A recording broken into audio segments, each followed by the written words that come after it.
నెల్లూరు నగరంలో వైఎస్ఆర్సీపీ ఆధ్వర్యంలో అన్నదాత పోరు ర్యాలీ విజయవంతంగా జరిగింది. యూరియా బ్లాక్ మార్కెట్, రైతు వ్యతిరేక విధానాలు నిరసిస్తూ వ్యాసిస్ సెంటర్ నుంచి కలెక్టరేట్ వరకు భారీ ర్యాలీ చేపట్టారు.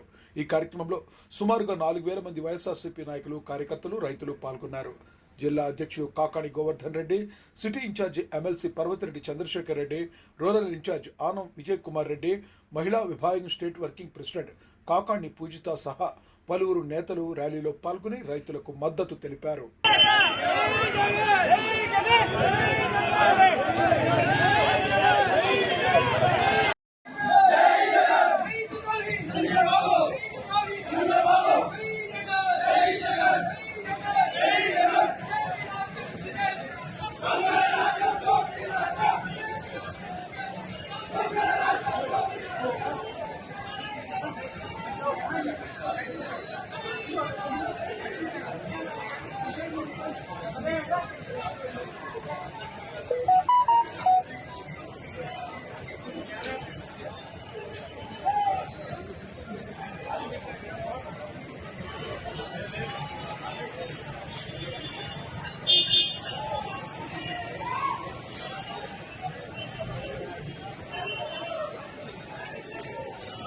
ఈరోజు ఆ పరిస్థితులు లేవు.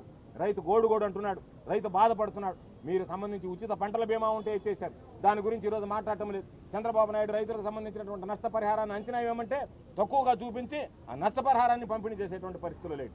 అదేవిధంగా ఈరోజు గిట్టుబాటు ధర చూస్తే స్థిరీకరణ నిధి చేశాడు. మిర్చి రైతులు, పత్తి రైతులు, మామిడి రైతులు, చివరికి ఈ రోజు ఉన్నటువంటి ఉల్లి రైతులు ఎవరు పట్టినా సరే గోడు మనడం తప్ప, అయ్యా మాకు గిట్టుబాటు ధర కల్పించండి, మా కుటుంబాలను ఆదుకోండి, ఆత్మహత్యలే మాకు శరణ్యం అని చెప్పి రైతులు ఒక పక్క ఆత్మహత్యలకు పాల్పడుతున్నా ఏ మాత్రం దయార్థ హృదయం లేకుండా రైతులు ఏమైపోయినా పర్వాలేదు. నేను అడుగుతున్నా, చంద్రబాబు నాయుడు గారు ఈ మధ్య అన్నాడు, ఏమన్నాడు, మీరు నీళ్లు కనపడితే వరేసుకుంటారా, వరి వేసుకునేదాన మీ లక్ష్యం అన్నాడు.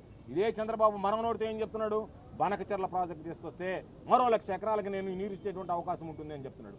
నువ్వు నీళ్లు ఇచ్చి కొనకుండా, బనకచెర్ల ప్రాజెక్టు ముఖ్య ఉద్దేశం ఉన్న నీళ్లతో రైతులు వేసుకున్నటువంటి పంటలను కొనకుండా నువ్వు బనకచెర్ల గురించి ఆరాటపడుతున్నావంటే, ఏ విధంగా అయితే అమరావతికి సంబంధించినటువంటి దాంట్లో బంగారు బాతులాగా కమిషన్లు గుర్తుపడ్డావో, అదేవిధంగా బనకచెర్ల ప్రాజెక్టుతో కాంట్రాక్టులు ఇచ్చి, టెండర్లు ఇచ్చి, డబ్బులు చేసుకుందాం, కమిషన్లు తీసుకుని మొబిలైజేషన్ అడ్వాన్స్ కింద ఇచ్చి వెనక మరలా మనం ఆ 10% వెనక్కి తీసుకుందాం అనేటువంటి దుర్మార్గమైనటువంటి ఆలోచన, దోపిడీ విధానం తప్ప ఎక్కడ రైతుల గురించి, రైతుల శ్రేయస్సుల గురించి ఆలోచన చేసేటువంటి పరిస్థితులు లేదు.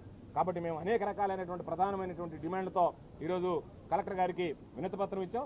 దానిలో ప్రధానమైనటువంటి డిమాండ్లు, రైతులకు సంబంధించి వెంటనే ధాన్యం కొనుగోలు కేంద్రాలు ఏర్పాటు చేసి రైతులు పండించినటువంటి ధాన్యాన్ని కొనాలి. యూరియాతో సహా రైతులకు అవసరమైనటువంటి అన్నీ కూడా ఈరోజు రైతు సేవా కేంద్రాలను నువ్వు పేరు మార్చుకున్నావు, ఆ రైతు సేవా కేంద్రాల ద్వారా రైతులకు అందించాలి. Black market నిరోధించాలి.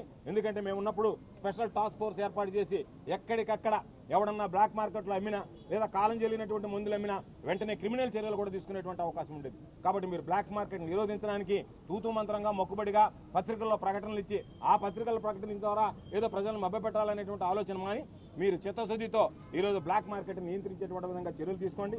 పంటలకు సంబంధించినటువంటి గిట్టుబాటు ధర, అన్ని పంటలకు సంబంధించి కూడా గిట్టుబాటు ధర కల్పించండి. ఉచిత పంటల బీమా ఏదైతే జగన్మోహన్ రెడ్డి గారి హయాంలో రైతు ₹1 చెల్లించకుండా రైతు వేసిన పంటకి ఈ క్రాప్ చేస్తే దానికి సంబంధించిన నష్టం వాటిల్తే బీమా ఇచ్చేటువంటి విధానం ఉండిందో ఆ బీమా విధానాన్ని కొనసాగించండి. వర్షాల కారణంగా దెబ్బతినేటువంటి పంటలు ఏదైతే ఉన్నాయో వాటికి సంబంధించిన నష్టపరిహారాన్ని వెంటనే చెల్లించేటువంటి విధంగా చర్యలు తీసుకోండి అని చెప్పి ఈరోజు జిల్లా కలెక్టర్ గారిని కోరాం. వేచి చూస్తాం.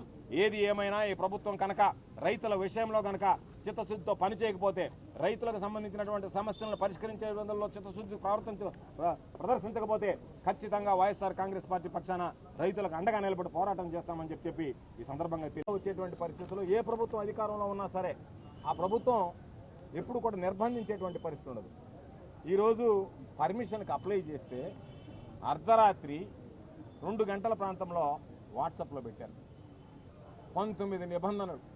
మీరు మాట్లాడకూడదు, మీడియాలో అనుచితమైనటువంటి వ్యాఖ్యలు చేయకూడదు, ఉచితమైనటువంటి వ్యాఖ్యలు నాకు తెలియదు, అనుచితమైనటువంటి వ్యాఖ్యలు చేయకూడదు, మైకు మాట్లాడకూడదు, 15 మంది మించి నడవకూడదు అని అనేక రకాలైనటువంటి నిర్బంధాలతో ఈరోజు ఎక్కడికక్కడ అరెస్ట్ చేయడం, హౌస్ అరెస్ట్ చేయడం, దారి పొడిగిత చెక్ పోస్టులు పెట్టడం, అడ్డుకోవడం, డిఎస్పీలు, సిఐలు, ఎస్ఐలు, స్పెషల్ పార్టీ పోలీసులు నెల్లూరు జిల్లాలో